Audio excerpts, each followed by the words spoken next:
One of those is hers. Why you throw it to her?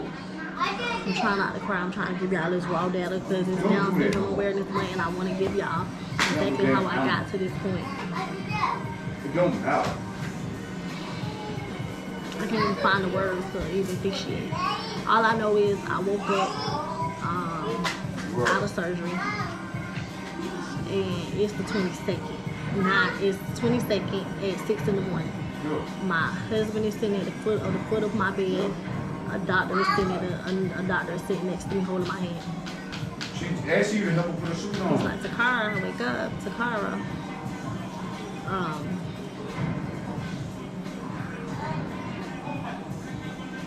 Yeah, I don't even know if I can finish this, y'all.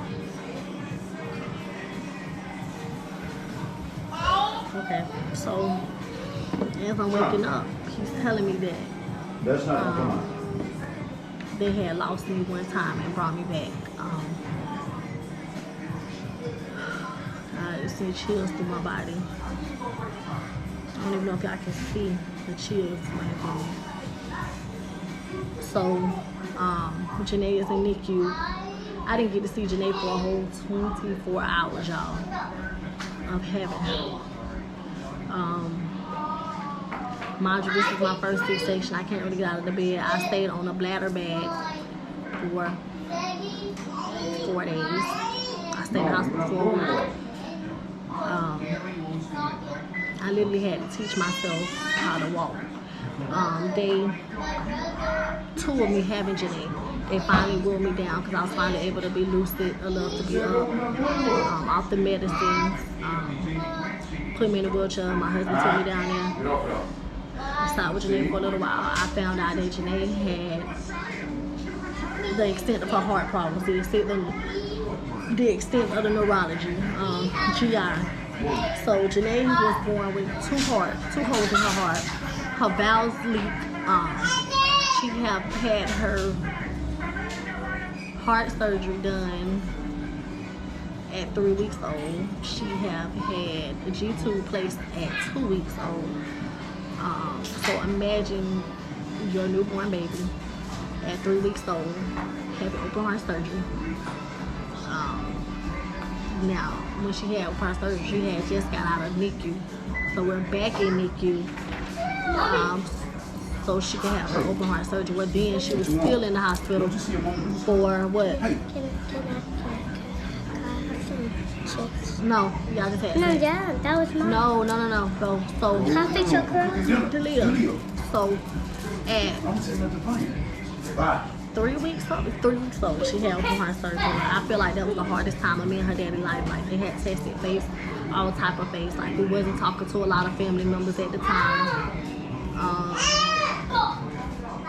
Like we literally went this whole pregnancy. Like this pregnancy was hard, but a lot of our family don't realize like the extent, the mental stress. We actually, while I was pregnant, we was actually going through counseling because it was so much on us that we had to go to counseling.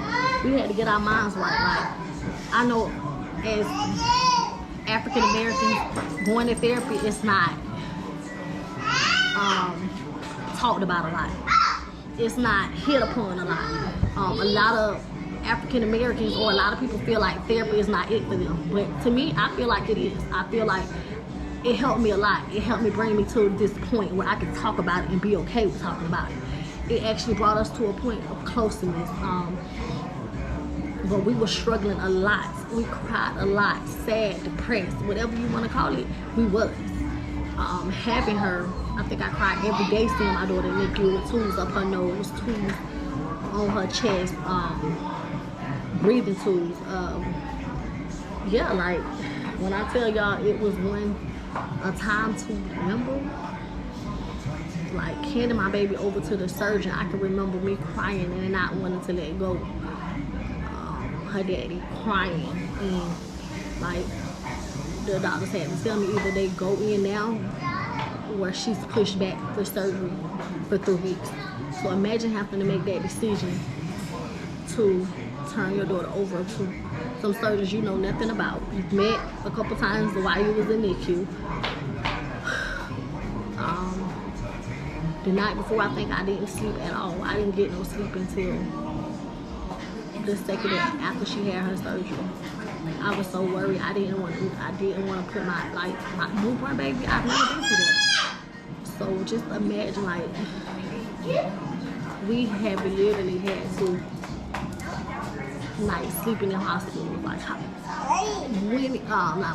Advent Health was our second home. The NICU, we stayed in there for 99 days. She won't chew. We stayed in there for 99 days, like in and out of the hospital visits, cardiologist visits. So when Janae was born and she finally had her surgery, I was offered help from a nursing agency. I didn't want it, which now I regret. Because Janae, when she had her surgery, instead of me scooping her and picking her up the correct way, mind you, I didn't realize how much I affected my daughter. Like I didn't. But Janae is healthy. She's living. She run our house now. And now that's just a little bit. I didn't go into too much detail. I gave y'all just to know about my pregnancy, my life, and Janae's life, and how much difficulty she went to as a child. Now there will be times when I'll go into a little bit in depth about her G-tube. I'll go in a little bit in depth about her open heart surgery. I'll go in a little bit in depth about her ear surgery. But feel free to come and ask me questions if you feel like there's something that I didn't answer within this vlog, because it's Vlogtober. It's Down Syndrome Awareness Month. I want to dedicate as much as my story to somebody. It might help somebody. Like, don't give up if you're pregnant with a child with Down syndrome. If you're pregnant with any child with a disability, the road is never easy.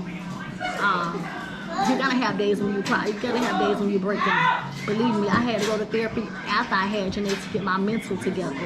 My mental was not all together. I was crying. I was sad. I was depressed. Lord, I didn't know what to do with a child with a disability. I had 6 kids that was moved, that was healthy, that I never had to go through any of that. But it happened. Things happen. God put us in these positions for reasons. And now Janae is our whole heart. Like, she keeps us together. She keeps me going. Like, and I appreciate going through these many battles and tribulations. But I'm out. It's Mommy Cara. I gave y'all a little bit. Have a great day. Be blessed. What you doing? What you doing? You sit down? I'm really fun.